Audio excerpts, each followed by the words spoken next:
Bơm á. Bây giờ em mua loại bao tiền? Chỗ anh có những loại Nhà anh thì nhiều loại lắm, nhà anh có loại từ 2 triệu, 2 triệu rưỡi trở đến mấy trăm cũng có, mấy trăm thì nó nhiều loại lắm. Bây giờ giếng của em sâu không nào? dạ, sâu tầm khoảng 10 mét. 10 mét rồi. 10 mét thì em phải mua máy lát đắt thì mới được. Bây giờ mua máy gì? Loại lắm. Đấy, bây giờ cái máy này, bây giờ mua máy chìm máy đổi là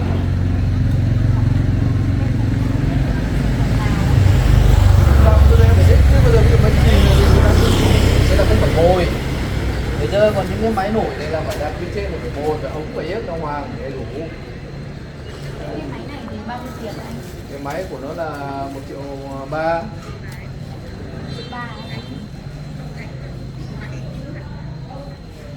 Cái máy này ví dụ như phụ nữ thì nó không phải sợ khi phải mồi, nhưng các thứ khi đặt xuống là lên luôn, nó đắt. Bây giờ em mua loại máy nào, tầm bao tiền, em có tầm bao tiền mua loại máy nào?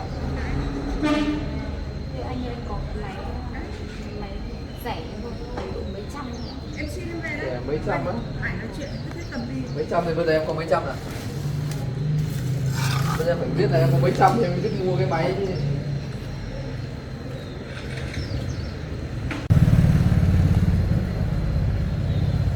Bây giờ em xem có bao tiền để mua loại máy bao tiền, em mua có bao tiền? Có khoảng 500. 500 thì mua máy cũ thôi, mua máy mới đấy được ra.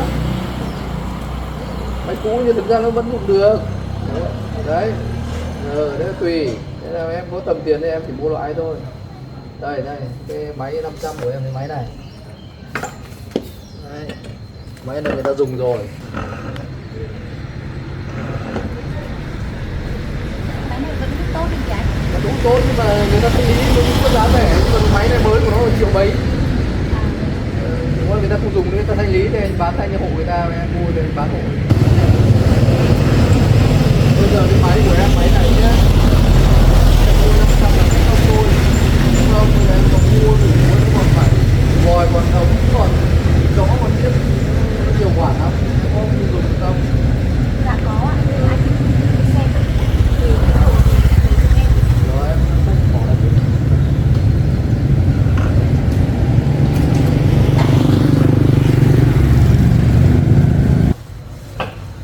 Đây nha, cái này của em bây giờ chó này, keo này, khóa này, út gen máy này, là của em hết ống 4 cây nữa. Cái của em hết tất cả là 6,3.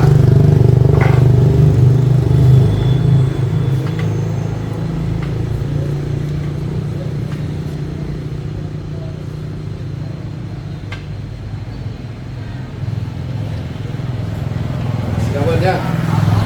Em để đây ạ. Em về nhé.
Anh Tú đến chơi ạ? Chào cô Huyền nhé.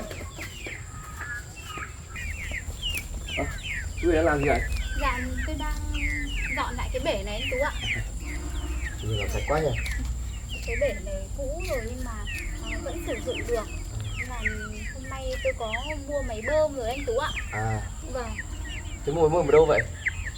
Dạ tôi mua ở chỗ quán ở chỗ gần khu chợ ấy ạ. Vâng. Thế là tôi nghĩ là bây giờ nhà có điện rồi cũng nên mua một cái máy bơm để hút nước lên đây sử dụng cho nó tiện đi ạ. Đúng rồi, mình phải tận dụng đấy. Vâng. Mình làm sạch sẽ quá. Tí nữa tôi còn dọn phía trong này nữa cơ. À, Vâng, tôi mới dọn được phía ngoài thôi. thế để tôi giúp Huyền nhé. Đâu, để tôi ra xem máy bơm này. Vâng.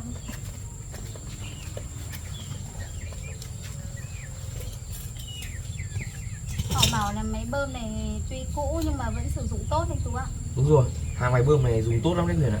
Nó bền. Tôi có hỏi máy nhưng mà máy mới thì đắt lắm. Vâng, nên là tôi mua máy này trông nó cũng vẫn còn khá tốt mà anh Tú nhỉ? Đúng rồi, hãng này là hãng người ta dùng nhiều đấy ạ. À thế ạ? Bởi vì là nó vừa không hỏng và lại rất là bền đấy. Vâng.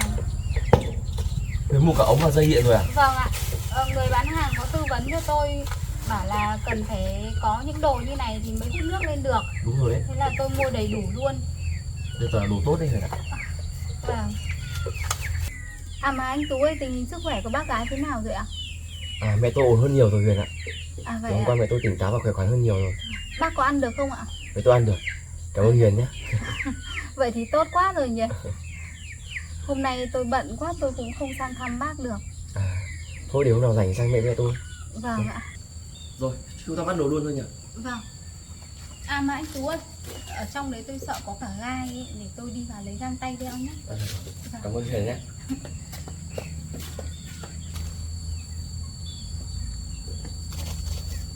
Bể này khá sâu. Đây anh Tú đeo găng tay vậy. Cảm ơn Huyền.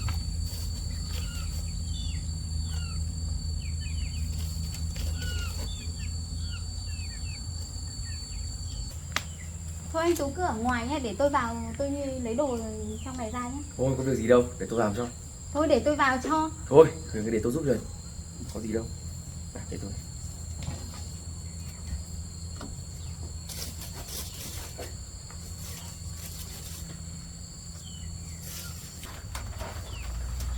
Đây thì tôi.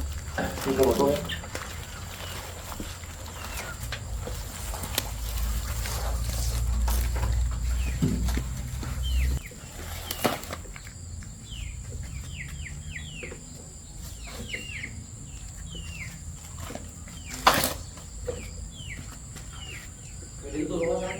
Vâng.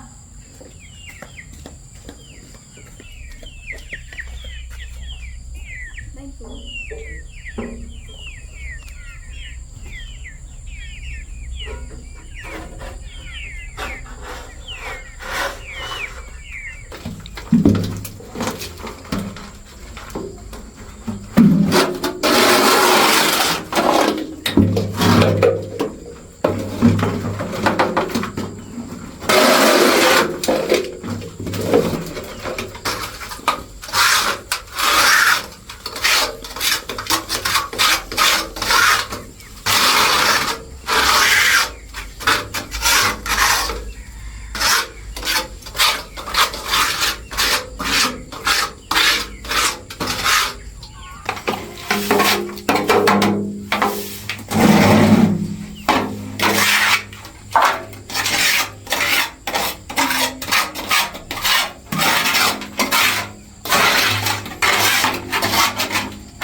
Rồi cô Huyền ơi.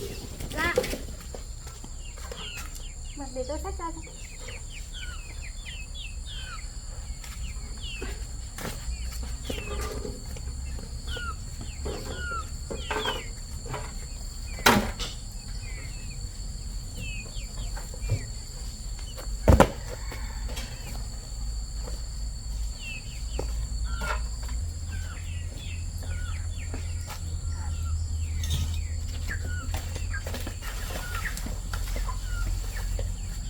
Trong kia thì tôi đã dọn qua rồi, nhưng mà Vâng. bây giờ ta phải đổ máy bơm vào để bơm nước để rửa cho nó sạch hẳn nhé. Vâng ạ. Đây để tôi cầm thôi.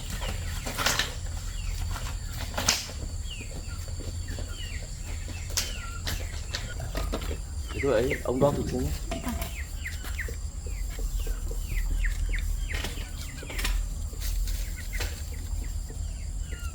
Ông này không tới rồi, để giữ tôi nhé. Vâng ạ.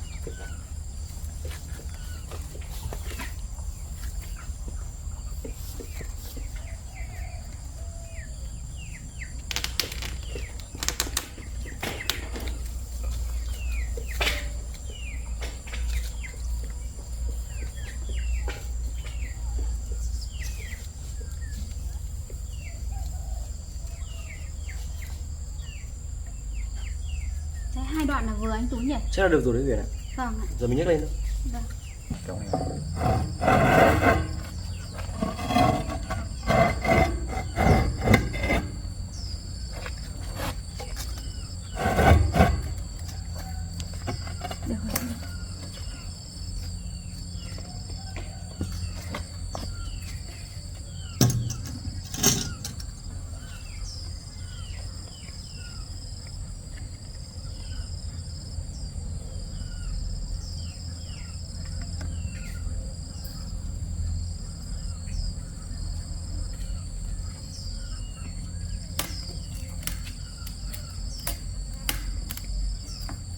Được rồi.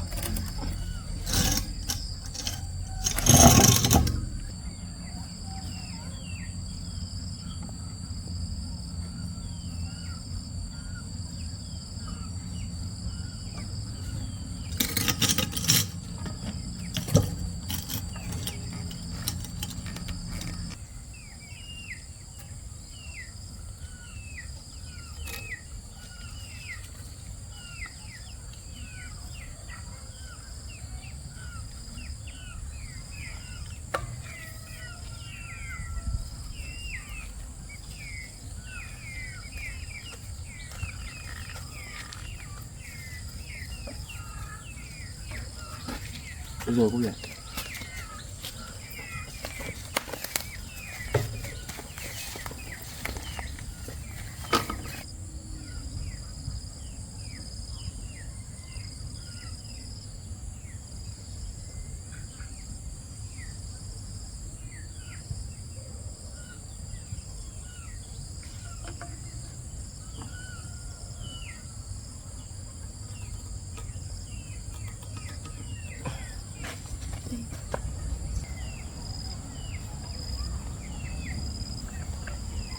Được rồi cô Huyền.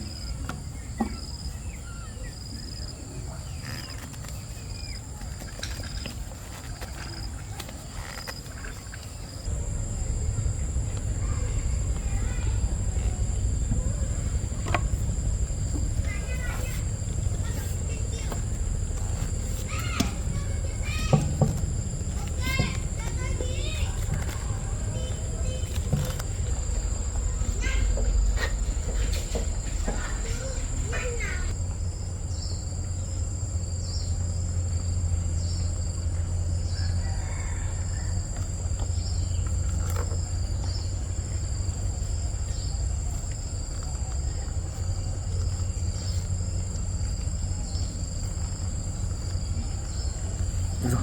Chắc chắn quá anh Tú.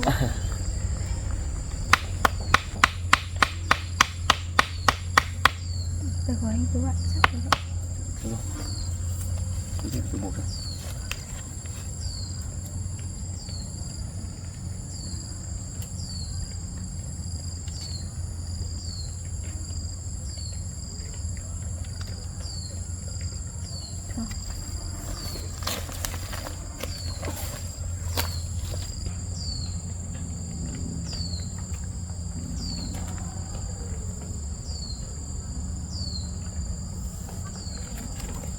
Được rồi cô. Như này đã xong chưa anh Tú? Như là xong rồi, rồi mình cắm điện nữa là được. Vâng, thế mình phải cắm điện đây nào.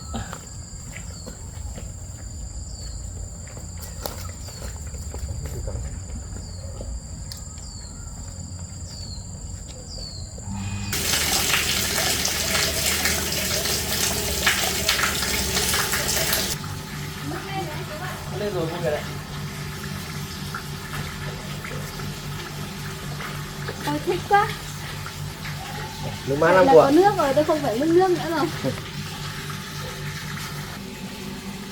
Mát quá. Vâng.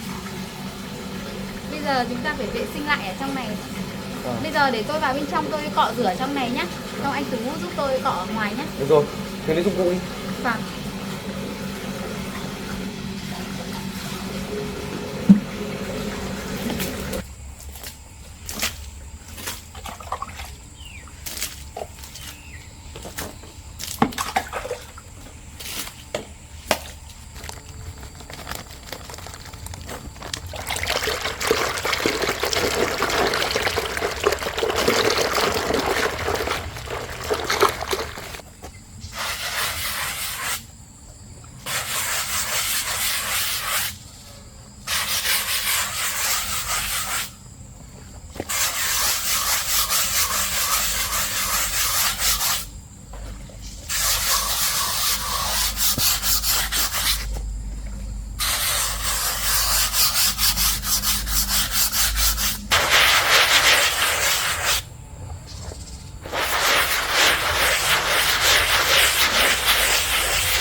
Tú ạ. Anh đang làm gì đấy? Tôi đang xiên lạnh cốc nước này. À đấy ạ.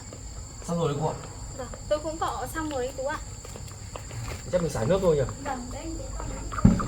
Mình đi ra nhé. Đi ra được không? Giật đấy. Mình cắm nước cho. Vâng.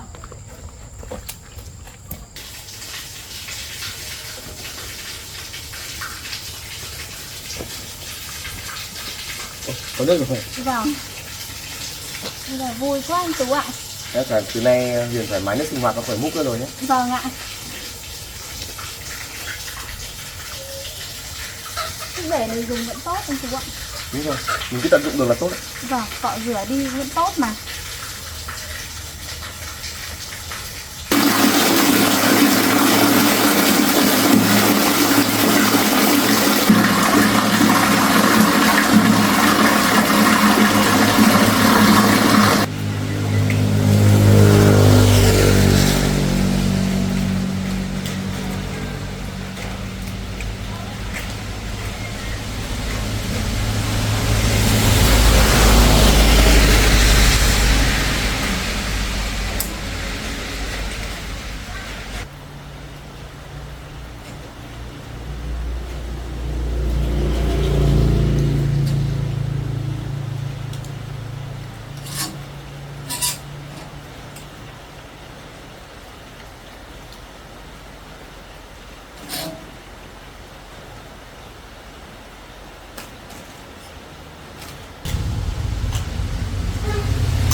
Không biết anh Khải anh ấy đi đâu nhỉ? Dạo này anh hay đi làm về muộn lắm. Hay là anh ấy giấu mình chuyện gì? Không biết anh ấy đi đâu. Mình phải đi xem anh ấy đi đâu mới được.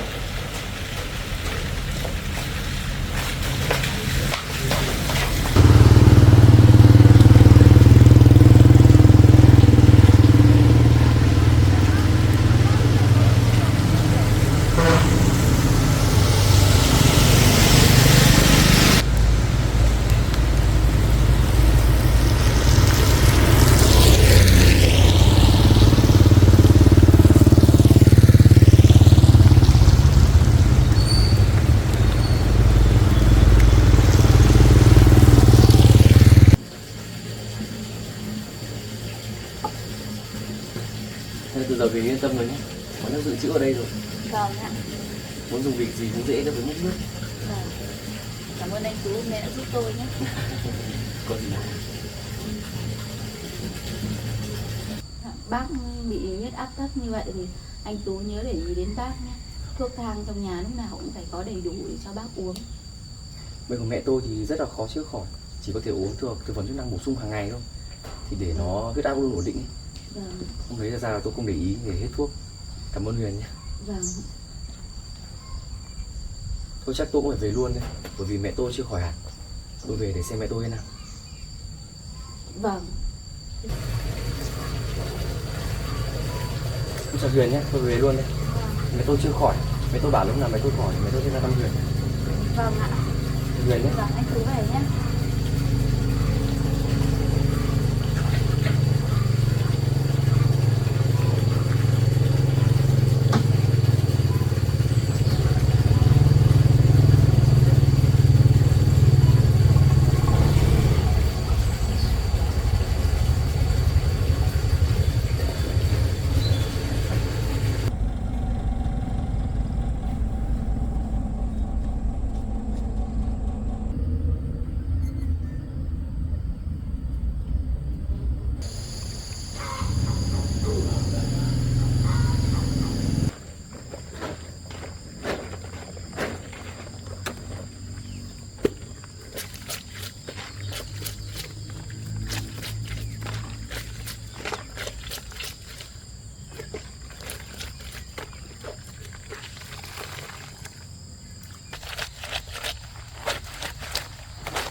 Vậy là mình đã có nước dùng rồi, không cần phải múc bằng tay nữa.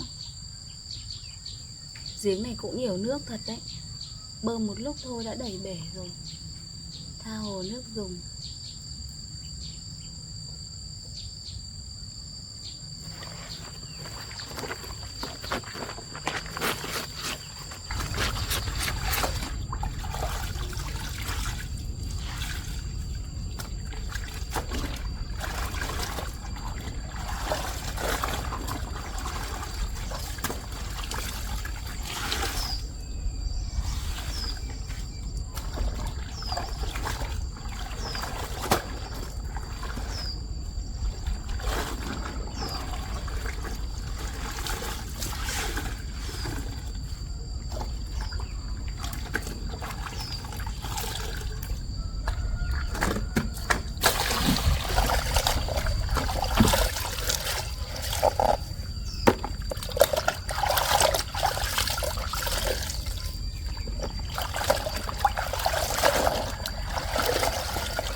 À, anh ấy đến đây à?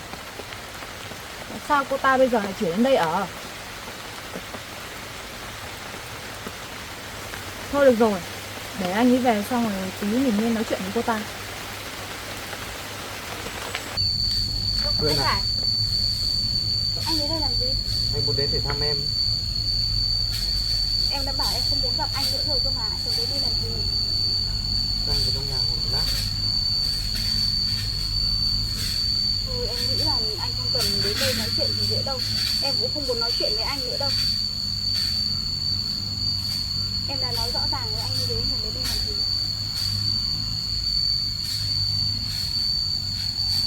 Bây giờ em với anh cũng chẳng có chuyện gì để nói cả. Anh chỉ muốn đến để thăm em thôi mà. Hiện tại bây giờ cuộc sống của em vẫn tốt. Anh không phải lo cho em đâu. Anh đi về đi. Thực sự là anh vẫn chưa thể quên được em. Anh rất nhớ em. Anh biết là bây giờ em sẽ không bao giờ nhận sự giúp đỡ từ phía anh nữa. Nhưng mà em có thể cho anh thi thoảng đến đây để thăm em được không? Bây giờ thực sự bây giờ rất là khó anh Khải ạ. Bây giờ anh cứ đến đây như này rồi vợ anh biết thì làm sao? Bây giờ chúng ta cũng không thể nào quay lại như trước được. Thì thôi chúng ta cứ giữ khoảng cách đi. Em không muốn anh đến đây nhiều lần như thế này đâu. Sẽ dễ gây sự hiểu lầm lắm. Nhưng mà thực sự anh không thể nào quên được em. Em cũng không biết phải nói với anh thế nào cho anh hiểu nữa. Anh có làm như thế thì chúng ta cũng không thể nào quay về bên nhau được. Đấy là sự lựa chọn của anh. Anh đã chọn cô ấy thì bây giờ anh phải có trách nhiệm với cô ấy. Không thể nào mà anh sống với cô ấy mà anh lại nghĩ đến em được. Làm như thế làm gì có tốt đâu anh Khải. Anh làm như thế cũng làm tổn thương đến vợ anh đấy. Nhưng mà thực ra anh sống với cô ấy cũng chỉ là trách nhiệm thôi. Người anh yêu vẫn là em. Bây giờ em có thể để cho anh thi thoảng đến đây gặp em thôi cũng được. Vậy là anh cảm thấy là đủ rồi. Nhưng rồi nếu vợ anh biết thì sao? Mà em cũng không thể nào làm như thế được. Thôi chúng ta chấm dứt tại đây đi. Bây giờ cuộc sống của em đang tốt lên rồi. Anh cũng không cần phải lo cho em nữa đâu. Anh cứ như này em thực sự rất là khó xử.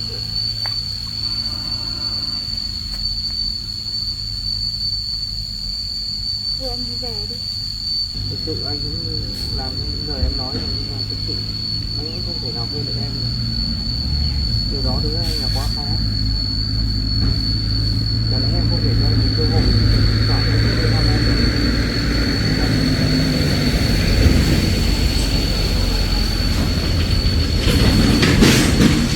Sao làm như vậy cũng hay đâu. Em là cứ để như thế, anh cứ đến đây rồi dần dần như thế, anh không thể quên được em thì bây giờ chúng ta làm như thế nào?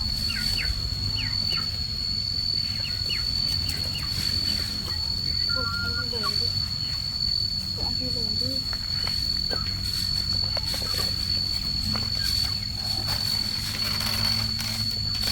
Anh đi về đi. Anh đi về đi. Thôi anh đi về đi.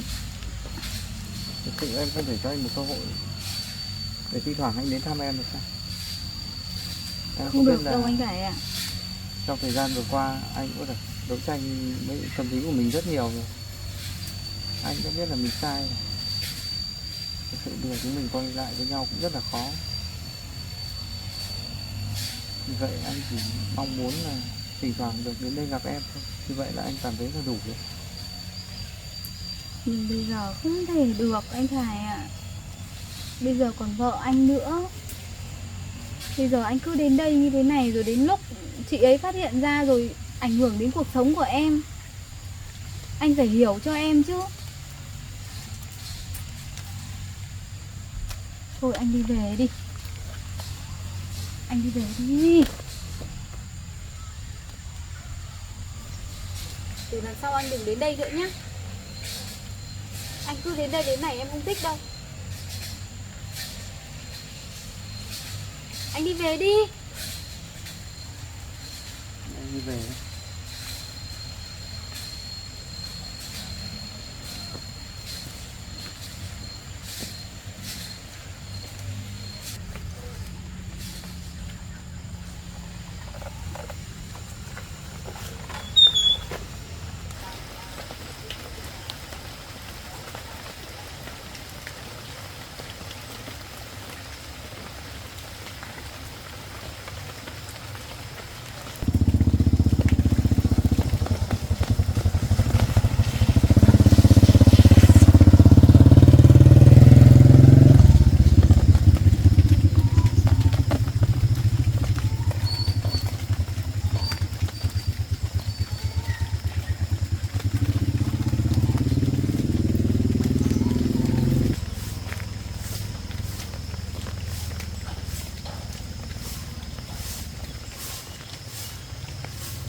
Chị Phương, sao chị lại đến đây? Tôi muốn nói chuyện riêng với cô. Chị vào nhà đi.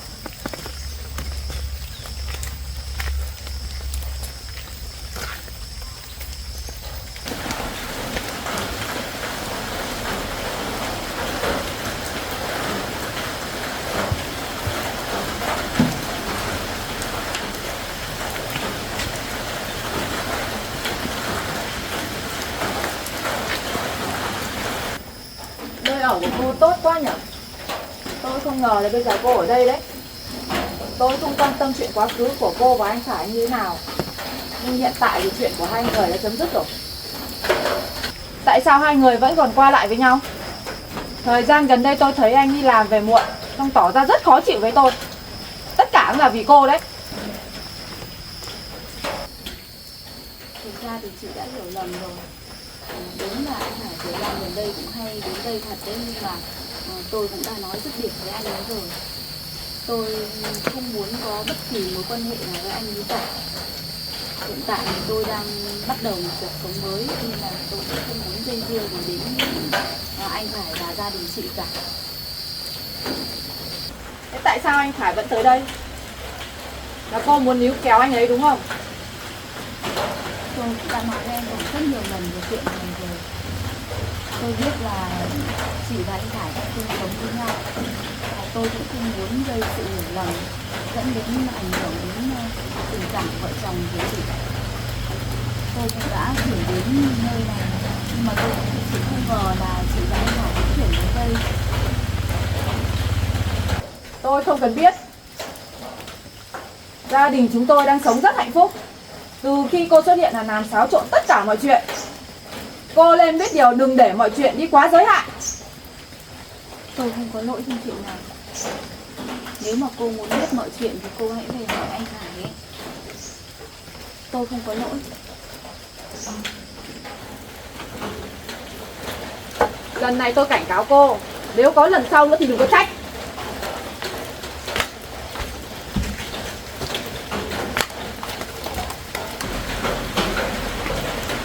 Cô nhớ những gì tôi đã nói với cô ngày hôm nay, không tôi không để yên cho cô đâu.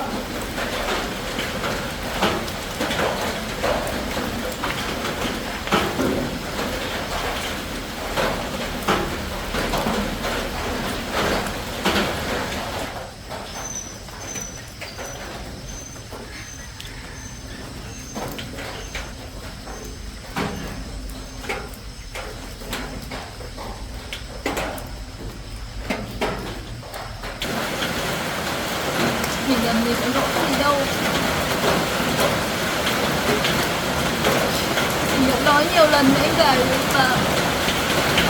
Bây giờ thì ấy phải làm như thế.